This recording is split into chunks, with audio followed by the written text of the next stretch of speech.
I'm Alec Murdaugh, M-U-R-D-A-U-G-H.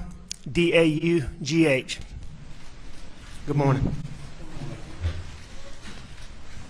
On June 7th, 2021, did you take this gun or any gun like it and shoot your son Paul in the chest in the feed room at your property off Moselle Road? No, I did not. Mr. Murdaugh, did you take this gun or any gun like it and blow your son's brains out on June 7th or any day or any time? No, I did not. Mr. Murdaugh, did you take a 300 blackout such as this and fire it into your wife Maggie's leg, torso, or any part of her body? No, I did not. Did you shoot a 300 blackout into her head, causing her death? Mr. Griffin, I didn't shoot my wife or my son anytime. Mr. Murdaugh, is that you on the kennel video at 8:44 p.m. on June 7th, the night Maggie and Paul were murdered? It is. Were you in fact at the kennels at 8:44 p.m. on the night Maggie and Paul were murdered? I was. Did you lie to SLED Agent Owen and Deputy Laura Rutland on the night of June 7th and told them that you stayed at the house after dinner? I did lie to them. Did you lie to Agent Owen and Agent Croft on the follow-up interview on June 10th that the last time you saw Maggie and Paul was at dinner? I did lie to them. And in the interview of August 11th, did you tell Agent Owen and Agent Croft, did you lie to them by telling them that you were not down at the kennels on that night? Yes. My dad called me. I can't remember the exact time, but it was later. And he called me on the phone. He asked me if I was sitting down, and I was like, yeah. And then he, sounded odd, and then he told me that my mom and brother had been shot. I kind of just sat there for a minute. I was in shock. But eventually we got our stuff together and drove down to Moselle. Do you remember what time you got to Moselle? It was early in the morning, late in the morning. If we left around 10:30, 11, got there sometime probably around 2 o'clock in the morning. And when you got there, did you see your dad? Yes, sir. What kind of condition was he in? What was his demeanor? Yeah, his demeanor was, he was destroyed. He was heartbroken. I walked in the door and saw him and gave him a hug and just broke it down. Could he speak? Not really. Was he crying? Yes, sir. Did you drive down to the kennels in your Suburban?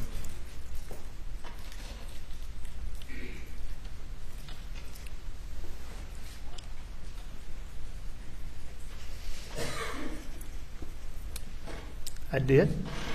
What'd you see?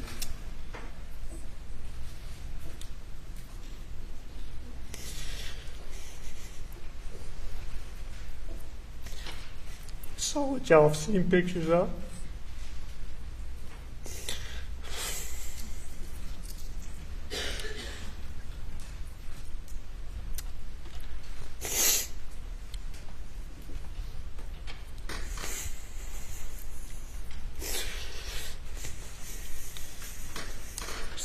So bad.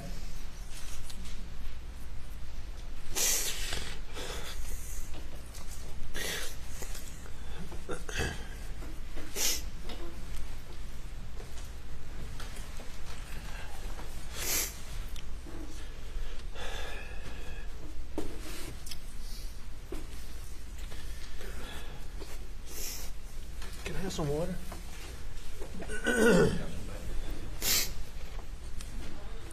Yeah, I went to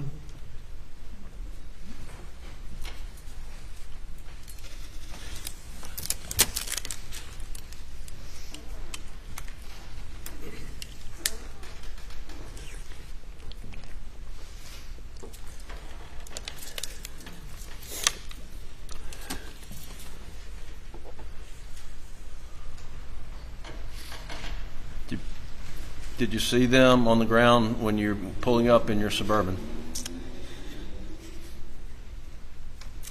I did. And what'd you do when you came to a stop, Alec? I think I jumped out of my car. I'm not exactly sure what I did, but no, I got out of my car. I know I ran back to my car, called 911. I called 911. I was on the phone with 911, and I was trying to tend to Paw. I was trying to tend to Maggie. And I just went back and forth between them. Were you going to Paul and Maggie while you were on the phone with the 911 operators? Yes. Okay. Yes. And in a little bit, I'm going to play the 911 tape, but I just want to ask you, and you've told law enforcement that's been played here in the court,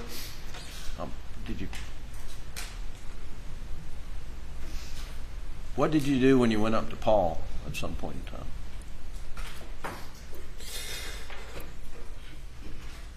And Paul.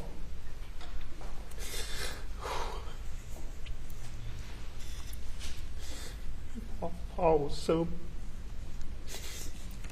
bad. But at some point, I know I tried to check him for a pulse. I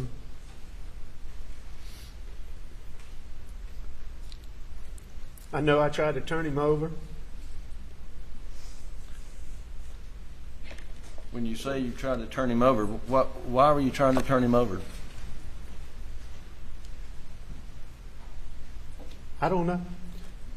I don't know why I tried to turn him over. Me and my boys laying face down. And he's done the way he's done. His head was the way his head was. I could see his brain laying on the sidewalk. I didn't know what to do. I mean, I tried to turn him over. So I grabbed him by the belt loop and tried to turn him over. And when I did, his phone popped out. His phone popped out. And she picked it up and I put it right back there. Do you have any idea how it popped out? I mean, I know it came out of his pocket when I pulled on his belt loop. When I pulled him to turn him over. And it just popped out. And I mean, it popped right beside him. It sat right beside him. Were you able to turn Paul at all? I mean, I didn't. I don't know if I was able to. I didn't turn him over. No. What side of the on what side of Paul were you when you were doing this? I was on the side that was away from. I was on the side that was away from where my car was. Okay. I mean,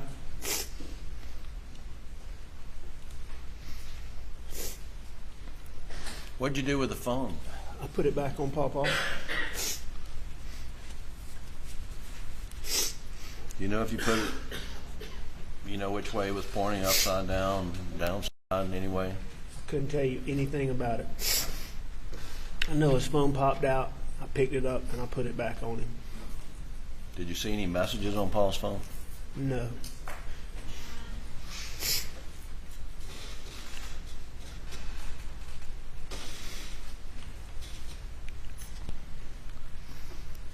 Did you go to Maggie?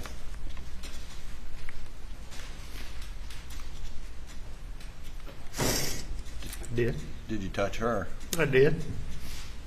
Where did you touch Maggie? I think I touched her down just around like,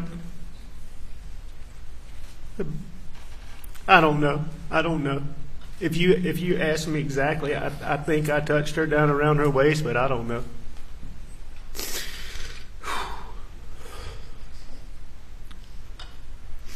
It was so bad.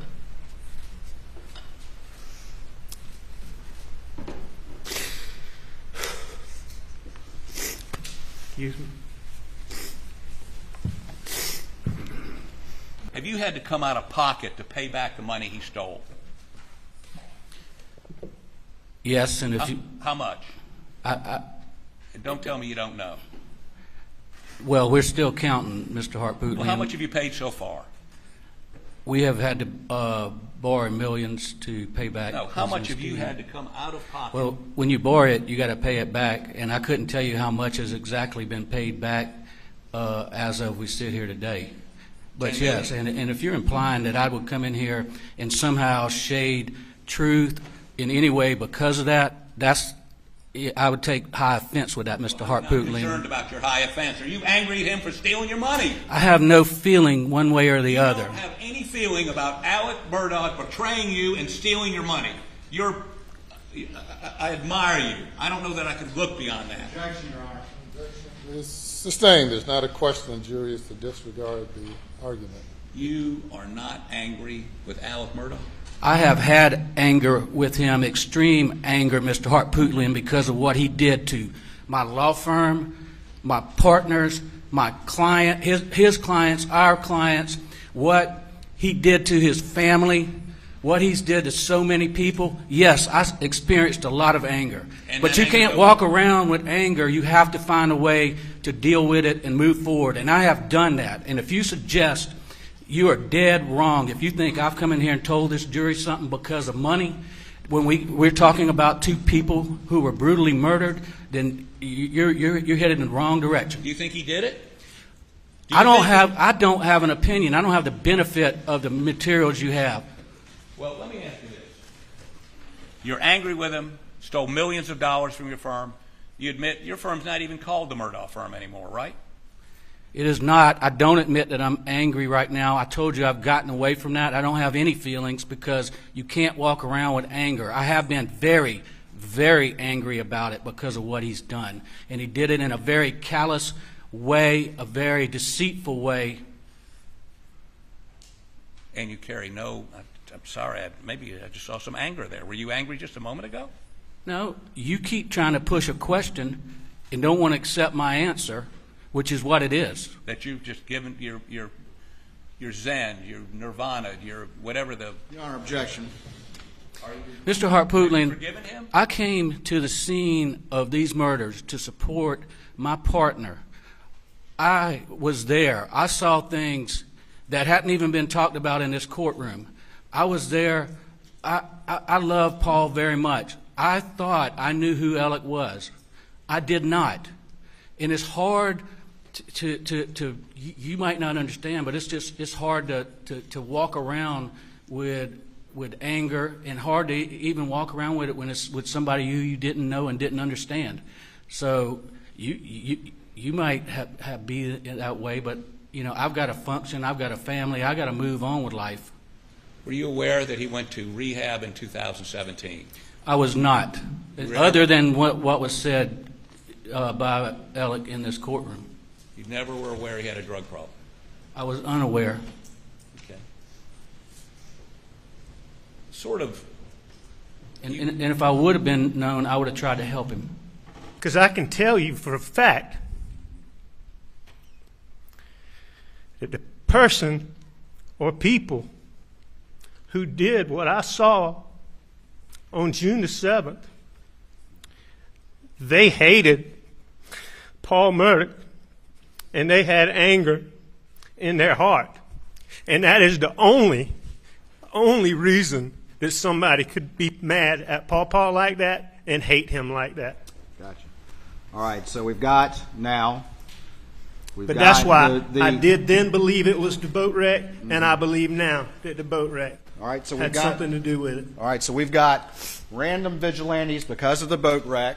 Now, I don't know that they're random vigilantes. Well, you just said it wasn't the family or the kid, or No. the kids or the family of the other kids in the boat, right? But So what- you're saying it's somebody off of social media, and you don't have any evidence of that, do you? Not You to- just believe that, and you're just telling that jury that as you try to explain the lie that you told for the first time yesterday. Isn't that right? No, sir, that's not right. It's not right. All right. Well, let me ask you a question then. So what you're telling this jury is that it's a random vigilante.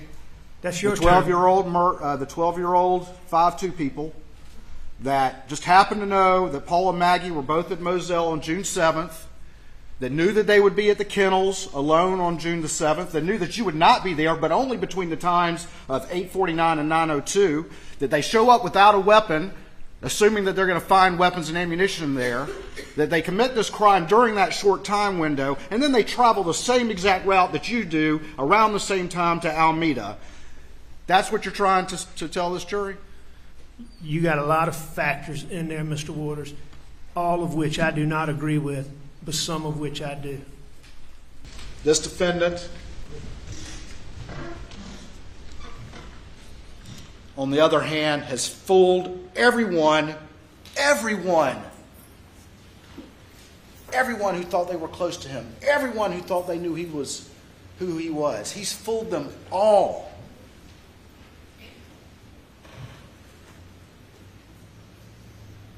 And he fooled Maggie and Paul too.